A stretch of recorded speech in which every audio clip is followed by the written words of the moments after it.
Olá, gente, tudo bem? Hoje nós estamos aqui para bater um papo com o Paulo Vitor. Nós somos alunos do mestrado Sociedade de Tecnologias e Políticas Públicas do SOTEP, do Centro Universitário de Tiradentes. Eu, Sérgio Acioli, Michele Bulhões, Daniel e Marta Cavalcante. Nós estamos aqui para bater um papo com o Paulo Vitor. E agora eu já quero aproveitar para fazer uma pergunta. Paulo, me conta como é ser o primeiro alagoano formado em Engenharia Ambiental aqui no Centro Universitário de Tiradentes. Conta um pouco da tua trajetória, como foi você na escola até chegar na academia. Então, boa tarde. Meu nome, como você me apresentou, sou Paulo Vitor. Estou muito feliz de estar aqui nesse momento e aproveitar para contar um pouco da minha trajetória. Então, eu sou hoje atualmente engenheiro ambiental. Para mim, essa trajetória nas dificuldades agregou valor ao que eu sou hoje, a minha experiência, e eu quero agradecer a acessibilidade que eu tive aqui no Centro Universitário. E hoje a minha formação com excelência, eu pretendo continuar, não só na minha graduação, como mestrado, e continuar na minha vida acadêmica. Mas me conta assim, Paulo, vamos voltar um pouquinho na tua história, tá?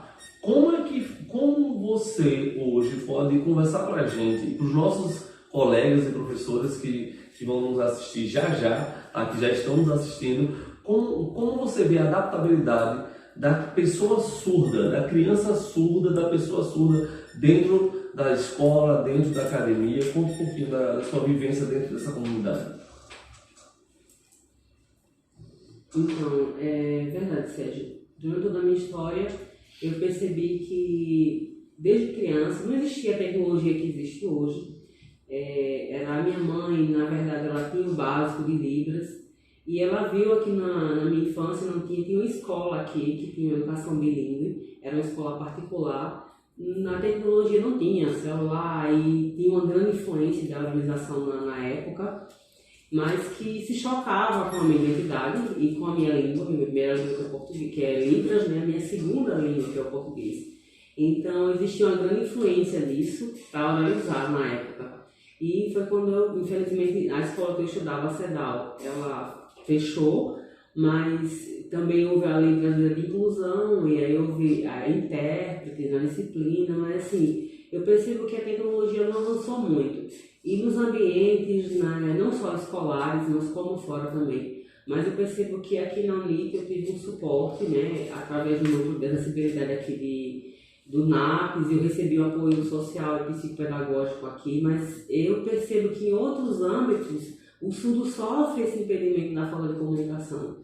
E eu penso que, como empreendedor, deveria sim ter projetos voltados para que a sociedade pudesse ver esse sujeito surdo e ele pudesse fazer parte, né, não só com propostas. Eu também tenho um projeto junto com o Sérgio, né, que é voltado para influenciar pessoas, difundir a comunicação da língua dos sinais, até para quebrar esse paradigma que o surdo não pode, assim como pessoas indígenas, negras, elas lutam pela liberdade, o surdo luta pela visibilidade. Então a gente não vai olhar para trás, mas temos leis, né, só que elas ainda não são efetivadas. Então a luta é para efetivar essas leis, e eu acho que isso não faz parte só da minha história, mas como também da comunidade surda.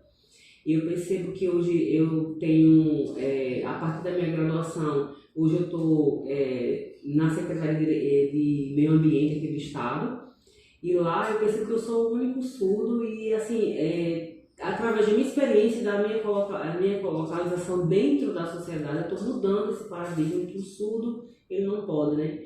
E eu percebo que no ambiente, por exemplo, da questão da saúde, ainda falta muito para galgar a respeito da comunicação. Eu acho que a sociedade ainda falta um pouco, abrir um pouco a mente, e essa não é fácil, né? A minha história de vida é como de qualquer outro surdo, mais de 10 milhões aqui no Brasil. Só aqui no estado, no IBGE 2010, tem mais de 120 mil, então a gente sabe que não é só a minha realidade, né? Paulo, pegando esse gancho que você falou da saúde, né? Você já passou por algum problema assim, em relação a alguma dificuldade com acesso à saúde? E se sim, o que você acha que poderia ser melhorado para facilitar, né? Para facilitar esse acesso? Sim, já aconteceu comigo várias vezes, inúmeras vezes. em hospitais, a falta de comunicação, não tem intérprete, vai escrever inúmeras vezes. Hospitais, onde for, setores públicos, privados, não tem ninguém que saiba a língua de sinais. E às vezes começa, né, alguém que sabe o básico, mas tipo, dentro das instituições ainda faltam essa efetivação da lei. Eu acho que quebrar essa barreira linguística, mas eu acho que muitas vezes o médico vai escrever em português, eu vejo ali que tem um problema, eu não consigo me comunicar no hospital, numa emergência. Então eu penso assim, por que na área da saúde eles não priorizam ter essa comunicação ampla com o paciente, visto que tem envolvido questões de saúde? Eu acho que deviam ter projetos que facilitassem que eles rompessem dificuldades. Eu acho que a maior preocupação e a luta da comunidade é justamente na área da saúde. Por exemplo, se eu for casado, por exemplo, se eu e minha esposa for surda, a gente precisar fazer o atendimento com o nosso filho, que é um bebê, como é que eu vou fazer? Então, se existe hoje no Brasil 10 milhões de surdos, onde é que estão esses surdos? Como é que eles estão se virando para ir ao hospital, para cuidar? Então, fica uma responsabilidade. Me entristece saber.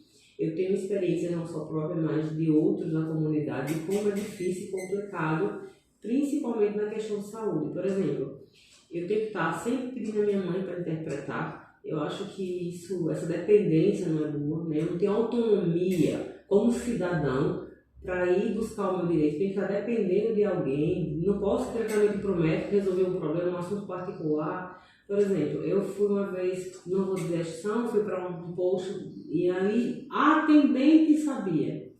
Mas ela estava com medo, ali que percebe que não é uma pessoa fluente. É medo só para cumprir a lei, aí bota uma pessoa que sabe só o básico. Boa tarde, ele só sabe o básico. Qual o seu tipo de problema? Eu achei muito bom. Eu acho que isso já é um começo. Eu acho que você vai estar com medo, às vezes, de um processo, da não aplicabilidade daí das punições. Mas quando eu entrei na sala, o médico não sabia Libras. E aí, que é o meu problema maior, quando eu fui falar os meus sintomas, eu percebi que a acessibilidade ficou lá na recepção.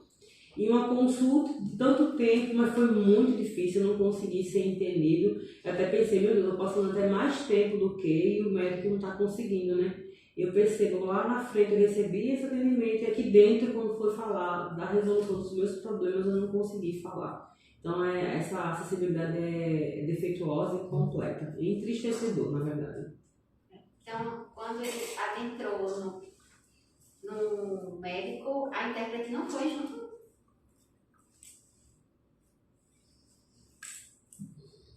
Ela foi junto, a mulher da secretaria foi junto?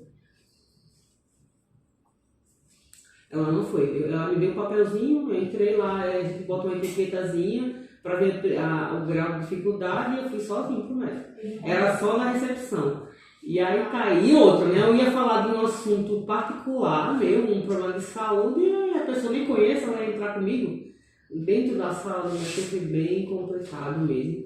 Mas eu até penso assim, como, por exemplo, se eu fosse um americano, eu não ia conseguir ser atendido. Se eu fosse de outra língua, de outro país, será que ninguém ia ter interesse de me atender? Eu ia ficar lá, né, sem atendimento? Então, tipo, se um cego ele chega, então ele tem acesso. Mas o surdo, ele tá ali, dependendo, ele não é oralizado, né? Ele faz uso da língua de sinais, que é a língua dele. E aí, por esse motivo, às vezes eu tenho que... É um problema particular, até que eu queira fazer sozinha, eu tenho que levar minha mãe ou alguém, é bem complicado. Constrangedor até. Deixa eu fazer uma pergunta. Como foi a recepção no seu trabalho, hoje, na secretaria? Como foi os colegas? A interação. A interação com os colegas, foi assim, teve recepção, teve empatia ou teve algum bloqueio?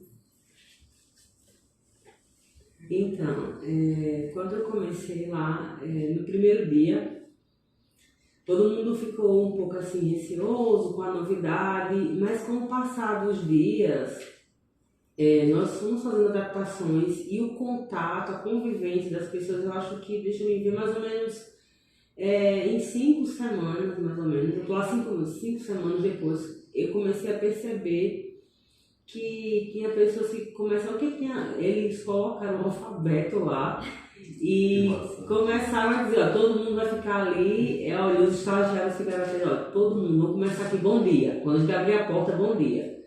Depois, por exemplo, no intervalo, todo mundo, quando vai sair, cumprimenta bom dia, tentar. Então, assim, eu acho que estou lá há 9 meses e aí todo mundo já.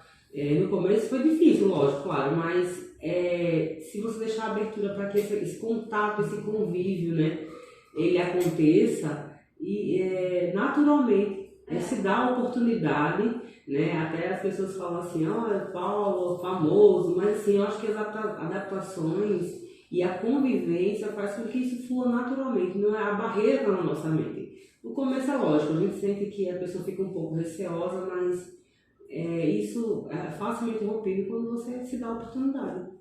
Então, através dele, né, através de você, né, Paulo, acabou acontecendo uma capacitação, né, dos colegas. Então, por exemplo, eu tenho uma ideia, por exemplo, tem uma funcionária lá, ela fala assim, eu quero tanto, ela fala assim, eu quero muito, ela faz lá pedagogia bilíngue, ela fala assim, eu quero muito, faz uma dinâmica para que a gente possa usar com mais flexibilidade, sinais aqui. Por exemplo, eu tenho uma família surdo, então eu fico feliz de querer poder aprender. Tem até um familiar que nunca teve contato, mas ela percebe que essas adaptações elas são importantes. Então eu acho que em um mês a gente conta piada, a gente ri, a gente se diverte. Então assim, a gente está muito, muito de boa lá. E eu acho que isso me traz orgulho, porque primeiro eu respeito como pessoa e como surdo, né? No comecinho é sempre complicado, mas deu certo. Eu gostaria de perguntar para o Paulo o seguinte, na nossa matéria, né, que a gente estuda tecnologia e políticas públicas, em vários momentos a gente teve que pesquisar novas tecnologias, novas tendências do mercado. Então eu gostaria de fazer 2 perguntas a você. A primeira é se durante a sua infância e a sua agora graduação, né, você verificou o desenvolvimento de alguma tecnologia que auxiliou você como surdo ou a comunidade surda.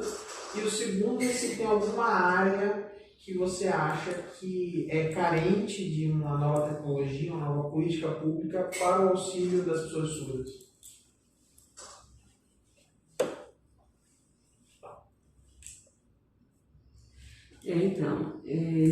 Como eu te falei, né, na minha época, infelizmente, não tinha tecnologia. A tecnologia foi surgindo, né, a gente sabe que o presidente, quando assinou a lei de inclusão e começou ali a falar de acessibilidade, como o surdo é visual, a tecnologia ela vai sim favorecer, diz que é visual, mas existe pouca tecnologia voltada para o surdo. Existe muita tecnologia voltada para o ouvinte. Por exemplo, quando eu estava no ensino médio, os surdos eles não tinham essa tecnologia. E isso dificultou, né, porque às vezes até falta de interesse de buscar materiais didáticos que favorecessem os surdos. E para que eles pudessem ganhar através da sua educação, que seria visual. Mas assim, eu penso que a sociedade ela avançou na tecnologia, mas eu penso que falta pouca tecnologia voltada para o surdo. Por exemplo, a educação bilíngue, a comunidade surda buscar mais, aumentar o conhecimento, a questão de informações, visto que não existe, por exemplo, os governos às vezes não traz verbas. Então, eu acho que deveria pensar mais na tecnologia voltada para o surdo. Tem muita tecnologia voltada para o ouvinte aprender Libras, para o ouvinte se desenvolver, mas e para o surdo se desenvolver na sociedade? Como é que ele vai chegar à informação, visto que não tem janela acessível, visto que ele não consegue, no jornal não tem acessibilidade, então como é que esse surdo ele vai poder ter educação, ter acesso à saúde e ter os direitos básicos de qualquer cidadão? Então eu acho que a tecnologia sim ela pode ajudar. E eu penso, Daniel, que qual projeto, né, como eu te falei a princípio, eu tenho um projeto junto com o Sérgio, e a gente tem um projeto voltado justamente para focar nessa problemática, na comunicação do surdo e também no desenvolvimento dele na língua portuguesa. Então, acho que favoreceria os dois âmbitos, tanto na área da saúde, poderia se expandir, como na área jurídica. Um projeto que já foi premiado, ele já participou de vários eventos, a gente já ganhou muita coisa com ele, mas assim, ainda falta muito para difundir e a gente tem ido em busca ainda para que esse mundo não se separe dos ouvintes e do mundo dos surdos, que eles se unam, que a gente não cause divisão, né? Mas que esse interesse mútuo, não só de ouvintes, mas como de surdos também, para que no futuro a gente consiga se unir, né? Isso era um desejo, um sonho meu, deixar esse legado, né? Para as próximas gerações. Paulo, você foi feliz, né? Gostei, né? Um dos seus sonhos.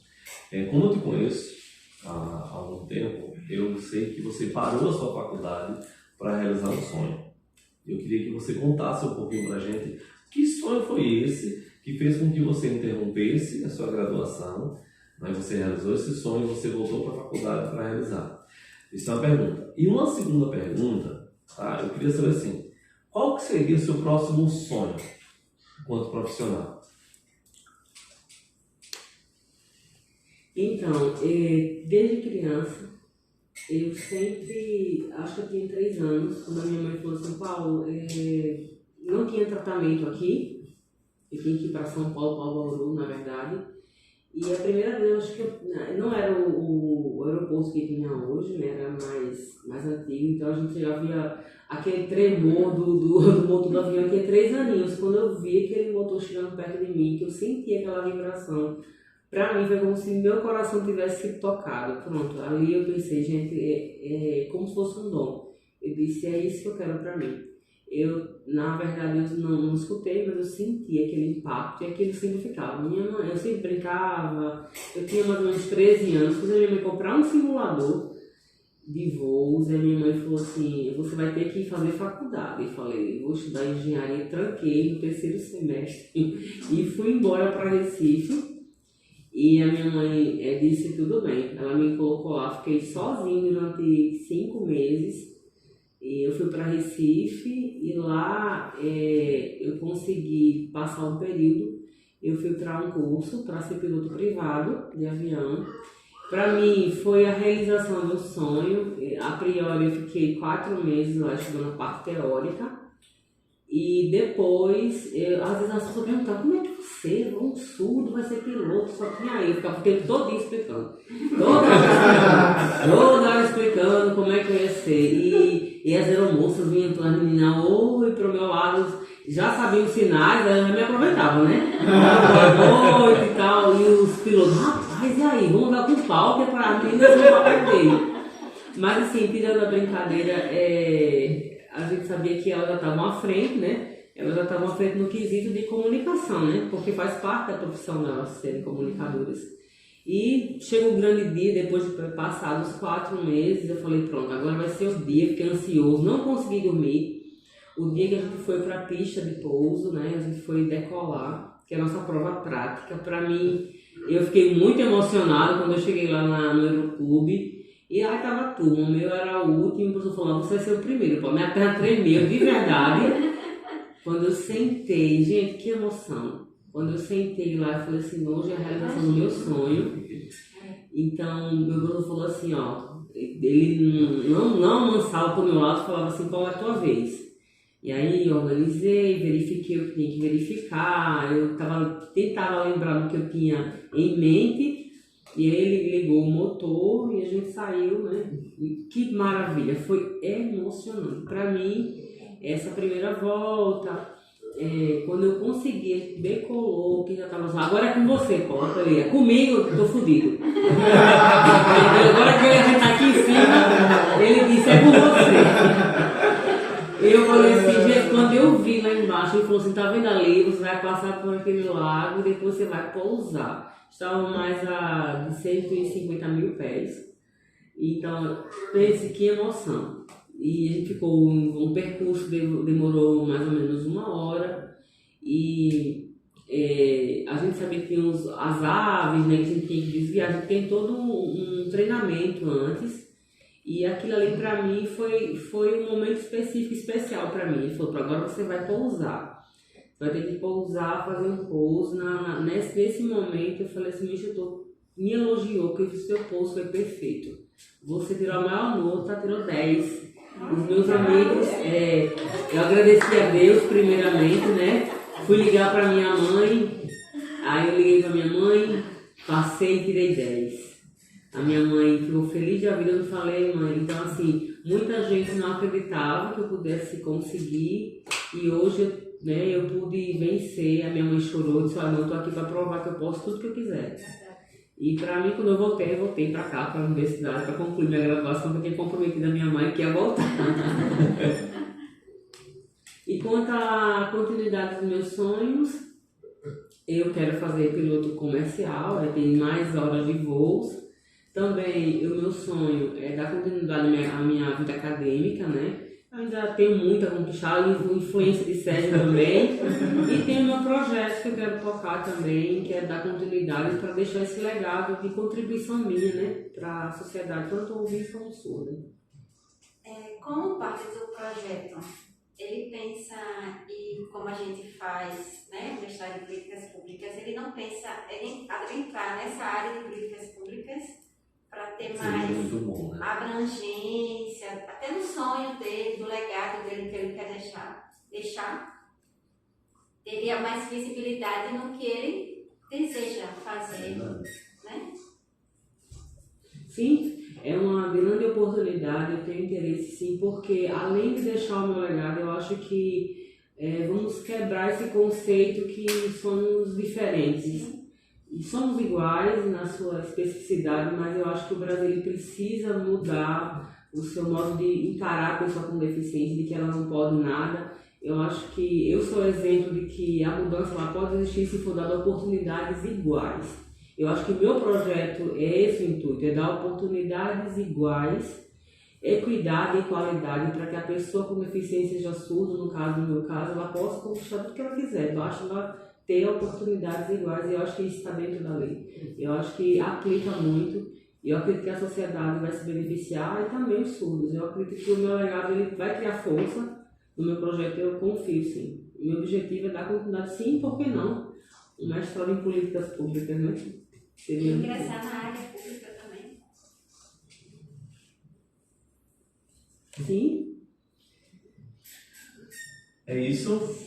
Paulo, muito grato, tá certo, por esse Obrigado. bate-papo. Cláudia, a intérprete, por ser nossa voz, nosso ouvido, muito grato, Cláudia. E a vocês que nos assistiram, tá certo? Muito grato pelo carinho, por essa jornada durante esse semestre. Valeu, até a próxima. Tchau.